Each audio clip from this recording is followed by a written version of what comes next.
হৃদরোগ ইনস্টিটিউটে হাদির মরদেহ, বিমানবন্দরে লাশ গ্রহণ করলেন বিশিষ্টজনরা। আজ সংসদ ভবনে জানাজা, সমাহিত হবেন কবি নজরুলের পাশে। হাদি হত্যার বিচার দাবিতে উত্তাল শাহবাগ, নির্বাচন বানচাল করতে গণমাধ্যমের ওপর হামলা, বলছেন রাজনীতিবিদরা। হাদির মৃত্যুর কারণ অনুসন্ধানে নিরপেক্ষ স্বচ্ছ তদন্তের আহ্বান জাতিসংঘের, আন্তর্জাতিক গণমাধ্যমে গুরুত্বের সাথে সংবাদ প্রকাশ। খালেদা জিয়ার শারীরিক অবস্থা আগের চেয়ে ভালো, ট্রাভেল পাস পেয়েছেন তারেক রহমান, সংবর্ধনা স্থল পরিদর্শন নেতাদের।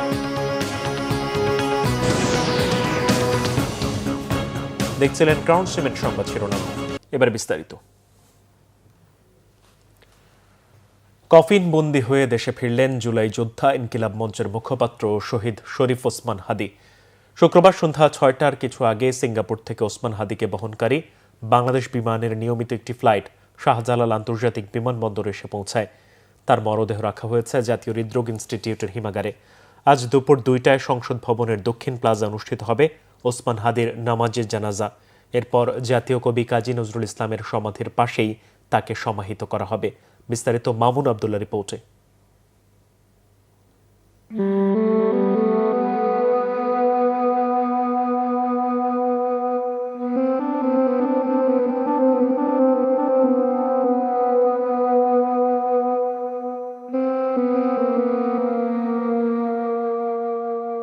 একটা কফিন মনে করিয়ে দেয় সেই ফেসবুক কমেন্টের উত্তরের কথা, যেখানে কেউ একজন বলেছিলেন হাদির মরদেহটা নেওয়ার জন্য একটা স্পেশাল কফিন নিয়ে আসিও, যার উত্তরে হাদি নিজেই বলেছিলেন, হারাম খাইয়া আমি এত মোটা তাজা হই নাই যাতে আমার স্পেশাল কফিন লাগবে। খুবই সাধারণ একটা কফিনে হালাল রক্তের হাসি মুখে আমার আল্লাহর কাছে হাজির হব।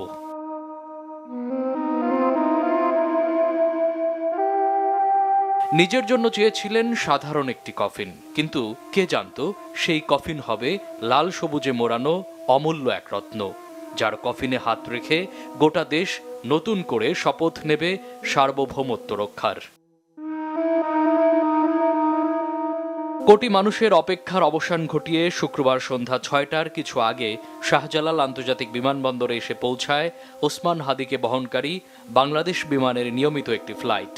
তার কফিন গ্রহণ করেন এলজিআরডি উপদেষ্টা আদিলুর রহমান খান, বিএনপির স্থায়ী কমিটির সদস্য সালাউদ্দিন আহমেদ, বিএনপির ভারপ্রাপ্ত চেয়ারম্যানের উপদেষ্টা ডক্টর মাহদি আমিন, জামাতের সেক্রেটারি জেনারেল মিয়া গোলাম পরওয়ার, এনসিপির সদস্য সচিব আক্তার হোসেন, দক্ষিণাঞ্চলের মুখ্য সংগঠক হাসনাত আবদুল্লাহ, আমার দেশ সম্পাদক মাহমুদুর রহমান সহ বিশিষ্টজনেরা। পরে সেখান থেকে নামিয়ে ফ্রিজিং ভ্যানে ওঠানো হয় দেশের পক্ষে আমৃত্যু লড়ে যাওয়া এই বীর সেনাকে, যেখানে তাকে এক নজর দেখার জন্য অপেক্ষা করেন হাজারো ভক্তবৃন্দ। একজন বিপ্লবী কখনো হত্যা করা যায় না। একজন বিপ্লবীকে হত্যা করলে সেখানে সেই বিপ্লবীর রক্তের বীজের মাধ্যমে লক্ষ বিপ্লবী জন্মগ্রহণ করে। আপনারা দেখতে পাচ্ছেন না, আজকে পুরো বাংলাদেশ জেগে উঠেছে। ওসমান হাদির এই রক্তে ধুয়ে যাবে বাংলাদেশের সকল আধিপত্যবাদীর যে যত চররা আছে। গতকাল তার বোনের সাথে কথা হয়েছে, তার পরিবারের লোকজনের সাথে কথা হয়েছে আমাদের। আসলে তারা যতটা ব্যতীত না, তার থেকে বেশি শক্তিশালী হওয়ার চেষ্টা করছেন। আমরা যে জুনিয়র, তার থেকে কমপক্ষে হলো 8 থেকে 9 বছরে আমরা ছোট, কিন্তু কখনো সে আমাদেরকে ছোট ভাই বা ওই হিসাবে দেখে নাই। সবসময় যে কাছে আসতো তাকেই সে বন্ধু হিসেবে গণ্য করত। আল্লাহ কিছু কিছু মানুষকে সুপার পাওয়ার দিয়ে পাঠায়, হাদি হচ্ছে এরকম একটা সুপার পাওয়ারের একজন মানুষ। তবে ভিড় এড়িয়ে বিমানবন্দরের ভেতর দিয়ে হাদির মরদেহে নেওয়া হয় জাতীয় হৃদরোগ ইনস্টিটিউটে। সেখানে হিমঘরে রাখা হয় তাকে। শনিবার দুপুর ২টায় সংসদ ভবনের দক্ষিণ প্লাজায় ওসমান হাদির নামাজে জানাজা অনুষ্ঠিত হবে।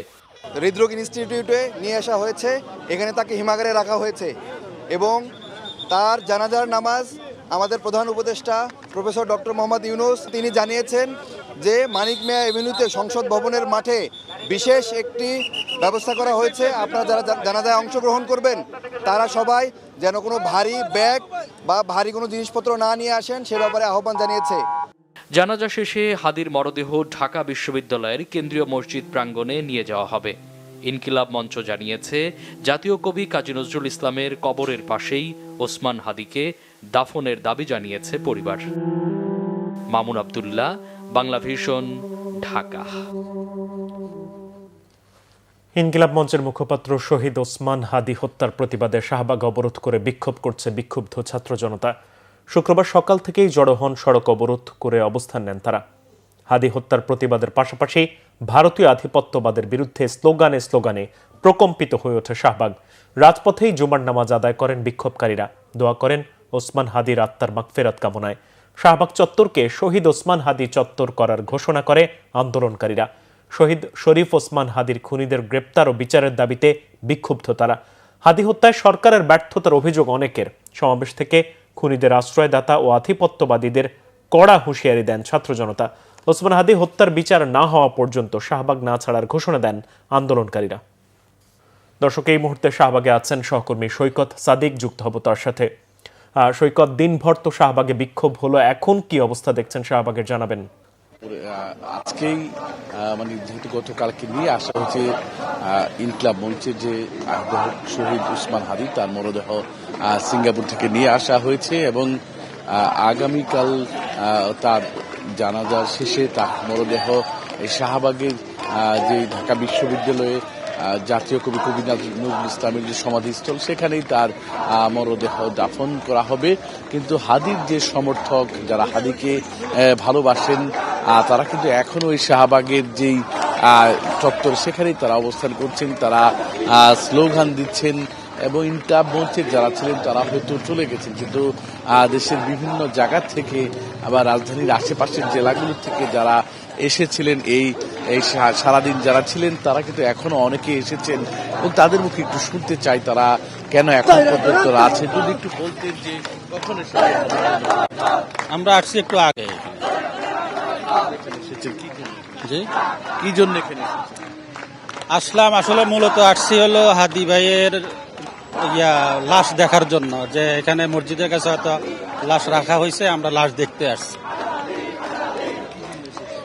আমরা আসছি আজকের এই গণসংযোগকে সমর্থন করার জন্য এবং হাদি ভাইয়ের লাশকে দেখার জন্য। কাজেই হাদি ভাইকে যারা নির্মমভাবে হত্যা করছে, তাদের বিচার বাংলার মাটিতে নিশ্চিত করতে হবে। মাহমুদ শুনছিলেন যে তারা বলছিল যে তারা একদিকে ওসমান হাদির হত্যার বিচার চান এবং সেই সঙ্গে যেহেতু আজকে দুপুরের পরে এখানে তার জানাজা শেষে দাফন হবে, মানে হাদির যে মরদেহ বা লাশ, সেটা দেখার জন্য কিন্তু অনেকে এসেছেন এবং অনেকে এখানে এখনো স্লোগান দিচ্ছেন, তারা বিচার চাচ্ছেন। জি সৈকত, আপনাকে ধন্যবাদ।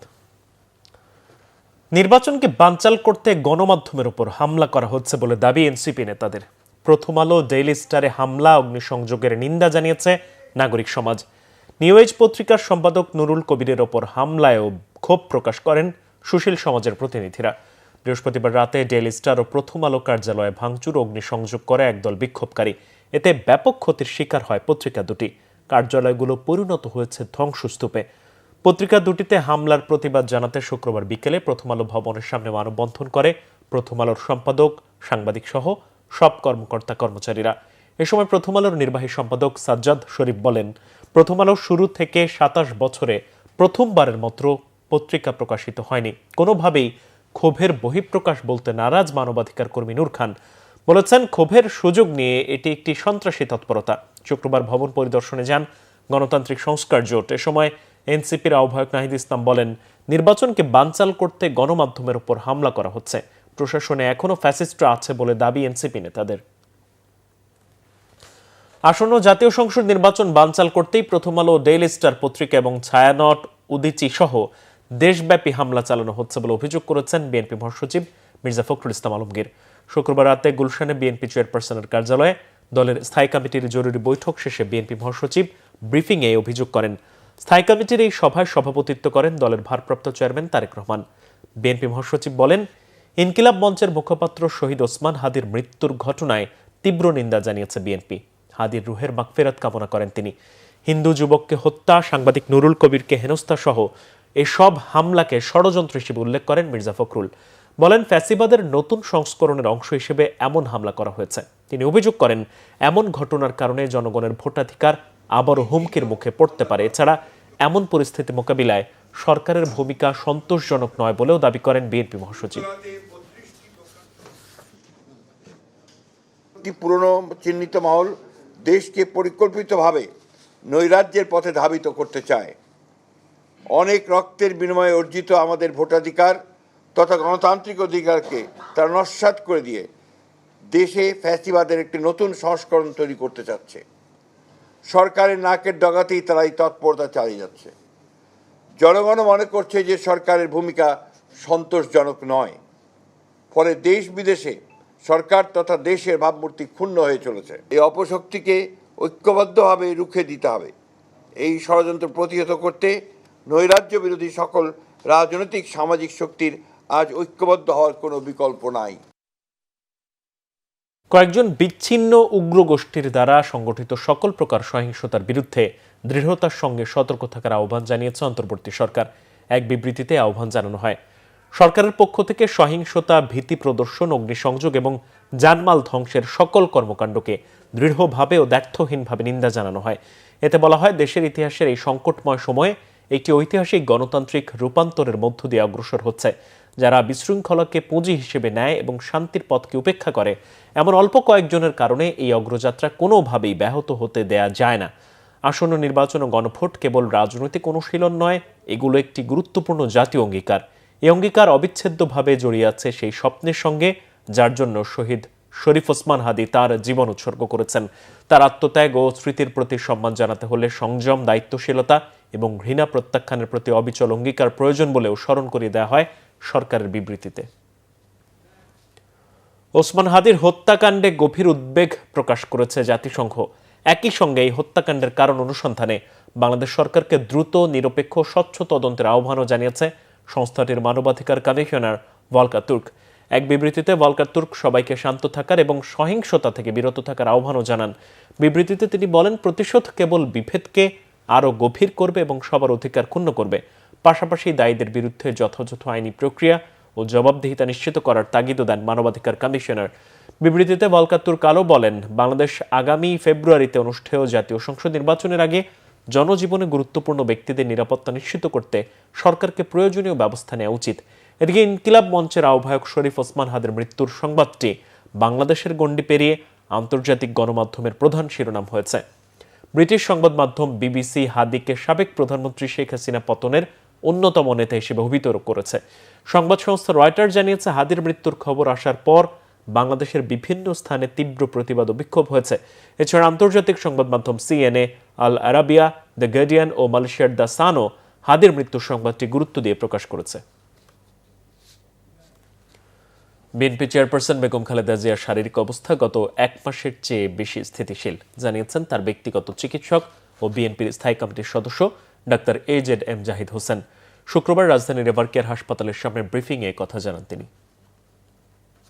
শারীরিক অবস্থা গত এক মাসের মধ্যে এখন বেশ স্থিতিশীল আছে এবং উনি আজকেও ওনার একটা ছোট প্রসিডিউর করা হয়েছে ওটিতে নিয়ে, এবং সেটিও উনি অত্যন্ত সফলভাবে উনি সেটি গ্রহণ করতে পেরেছে। আপনাদেরকে এটুকুই বলবো যে উনি যে অবস্থায় ছিলেন সেই অবস্থার তুলনায় আজকে আল্লাহর অশেষ মেহেরবানিতে আপনাদের সকলের দোয়ায় উনি মেডিকেল বোর্ডের চিকিৎসার পরিপ্রেক্ষিতে অনেকটা আগের চেয়ে বেশি ওনার অবস্থা স্থিতিশীল রয়েছে। ওনার সার্বিক সুস্থতার জন্য আপনারা সবাই দেশবাসীর কাছে আমরা দোয়া চাই আপনাদের মাধ্যমে। পত্রিকা অফিসে হামলা পরিকল্পিতভাবে নির্বাচনকে বাধাগ্রস্ত করার অপচেষ্টা বলে মন্তব্য করেছেন বিএনপির স্থায়ী কমিটির সদস্য সালাউদ্দিন আহমদ। শুক্রবার গুলশানে সাংবাদিকদের সাথে মতবিনিময়ে তিনি এইসব কথা বলেন। আগে থেকেই চিহ্নিত জায়গাগুলোতে নিরাপত্তা জোরদার করা উচিত ছিল বলেও মনে করেন তিনি। আরও জানান, তারেক রহমানের দেশে ফেরাকে ঘিরে নিরাপত্তার বিষয়ে সরকার সহযোগিতা করছে। 25 ডিসেম্বর 300 ফিট এলাকায় বড় পরিসরে তারেক রহমানের সংবর্ধনা অনুষ্ঠিত হবে বলেও জানান বিএনপির এই নেতা। এর আগে সংবর্ধনা অনুষ্ঠানের ভেন্যু পরিদর্শন করেন বিএনপির শীর্ষ নেতারা। দলের স্থায়ী কমিটির কয়েকজন সদস্য ভেন্যু পরিদর্শনে যান। তাদের মধ্যে ছিলেন স্থায়ী কমিটির সদস্য মির্জা আব্বাস, গয়েশ্বরচন্দ্র রায় ও সালাউদ্দিন আহমদ। এ সময় দলের বিভিন্ন স্তরের নেতাকর্মীরা উপস্থিত ছিলেন। আগামী 25 ডিসেম্বর তারেক রহমান দেশে ফিরছেন। এরই মধ্যে ট্রাভেল পাস পেয়েছেন তিনি, টিকিটও কেটেছেন। বাংলাদেশ এয়ারলাইন্সের একটি ফ্লাইটে ওই দিন বেলা 11:55 ঢাকায় পৌঁছানোর কথা রয়েছে তারেক রহমানের। ওসমান হাদি হত্যাকাণ্ডের তীব্র নিন্দা জানিয়ে বিএনপির মনোনীত ঢাকা 6 আসনের প্রার্থী ইশরাক হোসেন বলেছেন, এই হত্যাকাণ্ড শুধু একজন ব্যক্তির ওপর আঘাত নয়, এটি বাংলাদেশের স্বাধীনতা ও সার্বভৌমত্বের উপর সরাসরি আঘাত। শুক্রবার রাজধানীর ওয়ারী থানার 41 নং ওয়ার্ড বিএনপির উদ্যোগে এক সামাজিক অনুষ্ঠানে তিনি এসব কথা বলেন। ইশরাক হোসেন আরও অভিযোগ করেন, আওয়ামী লীগ একটি সন্ত্রাসী রাজনীতির ধারায় বিশ্বাসী এবং গুপ্ত হত্যার মাধ্যমে রাজনৈতিক ফায়দা লুটতে চায়। তিনি বলেন, কোনো সন্ত্রাসকে ভয় পাই না, জীবন মৃত্যুর মালিক আল্লাহ। জনগণের পাশে থেকে বুক ফুলিয়ে রাজনীতি করে যাব। নেতাকর্মী ও ভোটারদের প্রতি আহ্বান জানিয়ে ইশরাক হোসেন বলেন, ধানের শীষের পক্ষে ঘরে ঘরে গিয়ে বিএনপির পরিকল্পনা, তারেক রহমান ও খালেদা জিয়ার নেতৃত্বের কথা পৌঁছে দিতে হবে। তিনি আশা প্রকাশ করেন, জনগণ ব্যালটের মাধ্যমেই এর জবাব দেবে। আওয়ামী লীগ যে একটা আগাগোড়া সন্ত্রাসী দল আমরা 17 বছর ধরে বলে আসছি, তার কিন্তু বিন্দুমাত্র কিন্তু পরিবর্তন হয় নাই, বরঞ্চ তারা আরো ভয়ঙ্কর হয়ে উঠেছে। এখন তারা গোপনে থেকে এই ধরনের হিট অ্যান্ড রান বা গুপ্ত হত্যা, এই ধরনের কর্মকাণ্ড করে সমস্ত ফায়দা কিন্তু তাদের। নির্বাচন নিয়ে একটা অনিশ্চয়তা, ফায়দা তাদের। ওসমান হাদি তাদের পথের কাটা, ফায়দা তাদের। জামাতে ইসলামী বিএনপিকে দুষলো, বিএনপি সেটা প্রতিবাদ করলো, আমাদের মধ্যে ভেদাভেদ বাড়লো, ফায়দা তাদের। সিলেটের কোম্পানিগঞ্জ সীমান্ত এলাকায় ভারতীয় খাসিয়াদের গুলিতে 2 বাংলাদেশি যুবক নিহত হয়েছে। নিহতরা হলেন সীমান্তবর্তী পূর্ব তুরং গ্রামের আশিকুর রহমান এবং বরম সিদ্ধিপুর গ্রামের ইয়াকুব উদ্দিন। পুলিশ ও স্থানীয়রা জানিয়েছেন, পূর্ব তুরং এর আশিক ও মোশাহিদ শুক্রবার সকালে বাড়ি থেকে বের হয়েছিলেন। সকাল 11টার দিকে তুরং গ্রামে বাংলাদেশ সীমান্তের ভেতরে আশিকের গুলিবিদ্ধ মৃতদেহ উদ্ধার করে পরিবার। এর আগে এই দুজন ভারত সীমান্তের ভেতরে চলে গিয়েছিলেন। ওই সময় ভারতীয় খাসিয়ারা তাদের লক্ষ্য করে গুলি ছোড়ে, এতে আশিক গুলিবিদ্ধ হন। মোশাহিদ পালিয়ে যেতে সক্ষম হন। একই দিন বেলা 12টার দিকে সীমান্তবর্তী বরম সিদ্ধিপুরের ইয়াকুব উদ্দিন 1255 পিলার হয়ে ভারতে প্রবেশ করে। এ সময় খাসিয়াদের ছোড়া গুলিতে আহত হন তিনি। পরে তাকে উদ্ধার করে কোম্পানিগঞ্জ উপজেলা স্বাস্থ্য কমপ্লেক্সে নেওয়া হলে চিকিৎসকরা মৃত ঘোষণা করেন। সংবাদ শেষ করব ক্রাউন সিমেন্ট শিরোনামগুলো আরও একবার জানিয়ে।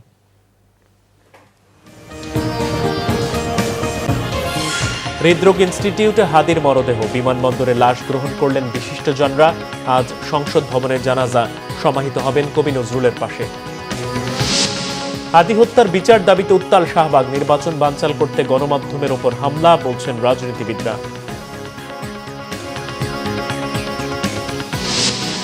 হাদির মৃত্যুর কারণ অনুসন্ধানে নিরপেক্ষ স্বচ্ছ তদন্তের আহ্বান জাতিসংঘের। আন্তর্জাতিক গণমাধ্যমে গুরুত্বের সাথে সংবাদ প্রকাশ। খালেদা জিয়ার শারীরিক অবস্থা আগের চেয়ে ভালো, ট্রাভেল পাস পেয়েছেন তারেক রহমান। সংবর্ধনা স্থল পরিদর্শন নেতাদের। এই ছিল এখনকার মতো। পরের সংবাদ সকাল 7:30টায় দেখার আমন্ত্রণ রইল। এছাড়া বাংলাদেশের সংবাদ ও সংবাদ সংশ্লিষ্ট অনুষ্ঠান দেখতে ভিজিট করুন www.bpnews24.com ও facebook.com/bangladeshinews এবং সাবস্ক্রাইব করুন youtube.com/bangladeshinews। ধন্যবাদ।